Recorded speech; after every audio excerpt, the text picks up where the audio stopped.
So, since science today was about monarch butterflies, I thought I would do a read aloud that has monarch butterflies in it. So this story is called Mr. McGinty's Monarchs. On lazy afternoons, Mr. McGinty watched monarchs dip and rise on the summer breeze. With his magnifying glass, he studied them sipping sweet nectar from the flowers. And when Mr. McGinty and Sophie went for long walks, he marveled as monarchs flitted and fluttered from milkweed to milkweed laying eggs. Milkweed's the only plant a monarch uses to lay its eggs, he told Sophie. When the eggs hatch, the caterpillars feed on the leaves.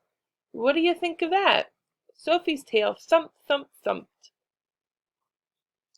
Summer slipped by quickly. One morning, Mr. McGinty awoke with Sophie's warm breath on his face. Come on, girl, let's check on the monarchs. When they reached the stretch of road where the milkweed grew thick, Mr. McGinty's shoulders drooped. His lower lip trembled. All the beautiful plants lay on the ground. Mr. McGinty examined the cut stems. Monarch caterpillars clung to the drying milkweed. Some stretched their striped bodies, searching for a place to climb. Hurrying home, Mr. McGinty loaded an old wagon with jars. Its rusted wheels squeaked as he pulled it from the shed. Hurry, Sophie, he called. We're going on a monarch mission. Squeak, creak, squeak, creak. Mr. McGinty carefully picked up each monarch caterpillar. Bet you didn't know these little wigglers are also called larvae, huh, Soph? Sophie sniffed at a caterpillar. Cars slowed. People shook their heads. Lot of fuss over some fancy worms, one woman said. Mr. McGinty paid no heed. With gentle fingers, he lifted each leaf and lowered each larva.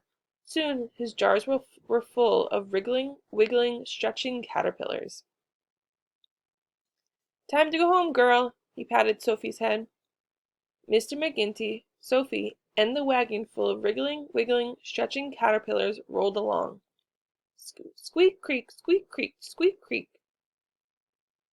Mr. McGinty purchased aquariums, lots and lots of aquariums.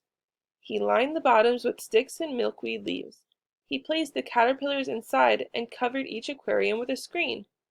Stroking Sophie's ears, he watched the caterpillars feast on fresh leaves. Mr. McGinty slumped into his chair. How will we ever take care of all these caterpillars, Sophie? They'll need fresh milkweed leaves every day. They'll need someone to watch them as they grow, and someone to release them after they become butterflies. Mr. McGinty sat up straight and snapped his fingers. Sophie, he said, I've got it. The next morning, he and Sophie loaded the truck with caterpillars. They drove to a nearby school.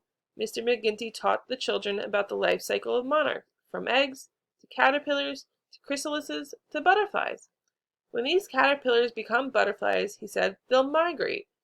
He left an aquarium of wriggling, wiggling, stretching monarch caterpillars with each classroom so the children could feed and care for them. At the end of the day, Mr. McGinty had one aquarium left. His eyes sparkled. Looks like this one's coming home with us, Sophie. Every day, Mr. McGinty fed the caterpillars fresh milkweed leaves.